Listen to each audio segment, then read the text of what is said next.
حضرت عمر رضی اللہ تعالی عنہ جا رہے تھے نا، رات کو پہرے پہ کھڑے تھے، تو ایک گھر سے ایک خاتون اپنی بیٹی کو کہہ رہی تھی دودھ میں پانی ڈال لو، تو بیٹی بولی امیر المومنین نے منع کیا ہے، تو کہا امیر المومنین کب دیکھ رہے ہیں؟ تو بیٹی بولی امیر المومنین نہیں دیکھ رہے، ان کا رب تو دیکھ رہا ہے۔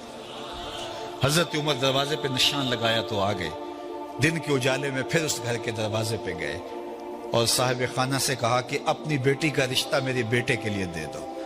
امیر المومنین سوالی بن کے کھڑا ہے اس گھر میں، کہا اس بیٹی کا رشتہ مجھے دے دو۔ ان کو اور کیا چاہیے تھا؟ امیر المومنین کے بیٹے کے لیے رشتہ قبول کر لیا گیا۔ پھر اللہ تعالیٰ جل شانہ ان کو ایک بیٹی دی، اس بیٹی سے اللہ نے ایک بیٹا انہیں دیا، اس بیٹے کا نام حضرت عمر بن عبدالعزیز ہے۔ تو جب مائیں اللہ سے ڈرنے والی ہوں، تنہائی میں ڈرنے والی ہوں، تو پھر اولادیں ایسی ہوتی ہیں۔ اپنی اولادوں کی تربیت کرو، جب بچے چھوٹے ہی ہوں تو ان کے تصور میں یہ بات اچھی طرح سے راسخ کر دو کہ اللہ دیکھ رہا ہے۔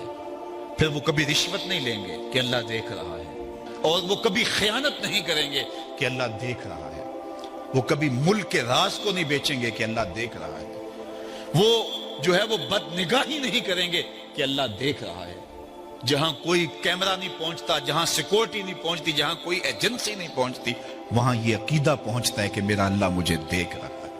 تو یقین کی یہ دولت زندگی کا نور ہے، زندگی کا جمال ہے، اور ماہ سیام میں اللہ تعالیٰ اس عقیدے کو روحوں میں اتار دیتا ہے اور باطن میں جذب کر دیتا ہے۔ تو اس کو اپنے اندر اچھی طرح سے ہم اتار کر کے اپنی زندگی میں چراغاں کر سکتے ہیں اور اندھیرے دور کر سکتے ہیں۔ یہ تیقن کہ میرا اللہ مجھے دیکھ رہا ہے، میں اپنے رب کی نگاہوں میں ہوں۔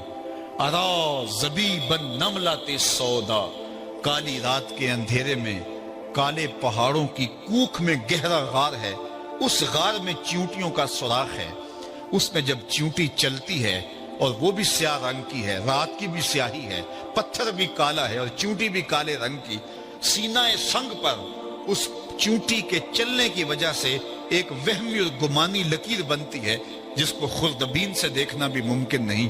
تمہارا رب اس کو یوں دیکھتا ہے جس طرح دیوار چین کو دیکھتا ہے۔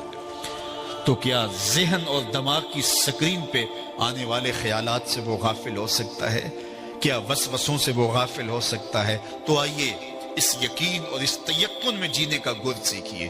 دیکھیے زندگی کتنی نور علی نور ہو جائے گی کہ میرا اللہ مجھے دیکھ رہا ہے، میرا اللہ مجھے ملاحظہ کر رہا ہے، میں اس کی نظروں سے، اس کی نگاہوں سے پوشیدہ نہیں۔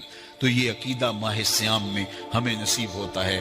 اور اگر ہم نے ماہ سیام کے دامن سے یہ سب کچھ نہیں سیکھا اور پورا مہینہ بھوک کاٹی، پیاس کاٹی اور مہینہ گزار دیا، اور عید کے دن وہی کھڑے تھے جو ہم 29 شعبان کو جہاں کھڑے تھے، تو پھر ہم نے رمضان کی برکت کیا پائی؟ میرے حضور نے منبر کی تینوں سیڑھیوں پہ قدم رکھتے ہوئے آمین آمین پکارا تھا، تو صحابہ نے پوچھا حضور یہ عجیب ماجرا ہم نے دیکھا ہے، کوئی دعا مانگنے والا نہیں تھا اور آپ نے آمین کہا، پھر دوسری سیڑھی پہ رکھا قدم، پھر آمین کہا، پھر تیسری سیڑھی پہ قدم رکھا تو آمین کہا۔ فرمایا میں نے پہلی سیڑھی پہ قدم رکھا تو جبریل حاضر ہوئے اور انہوں نے کہا اس شخص کی ناک خاک آلود ہو جس نے ماہ سیام رمضان المبارک کو پایا اور اپنی بخشش نہ کروا سکا۔ تو میں نے اس پہ آمین کہ ماہ سیام ملے، رحمتوں کی برکھا برستی ہو، جنت کے 8 دروازے کھلے ہو، جہنم کے در بند کر دیے گئے ہوں، ایک نفل کا ثواب فرض کے برابر ہو، فرض کا ثواب 70 فرضوں کے برابر ہو، رحمتوں کی برکھا ہو اور بندہ اپنی بخشش بھی نہ کرا سکے، تو کہا اس شخص کی ناک خاک آلود ہو۔ تو حضور نے اس پہ آمین کہا۔ تو اتنے پیارے موسم کو جو ضائع کر دے، ایسی حسین رت کو جو ضائع کر دے، اس کے لیے وعید بھی کتنی سخت ہے۔ کہا دوسری سیڑھی پہ قدم رکھا تو جبریل آئے اور کہا اس شخص کی ناک خاک آلود ہو جو والدین کو بڑھاپے میں پائے اور خدمت کر کے جنتی نہ ہو سکے۔ منبر کی تیسری سیڑھی پہ قدم رکھا تو جبریل آئے، انہوں نے کہا اس شخص کی ناک خاک آلود ہو جس کے سامنے آپ کا ذکر کیا جائے اور وہ آپ پہ درود نہ پڑے۔ اللہ اکبر۔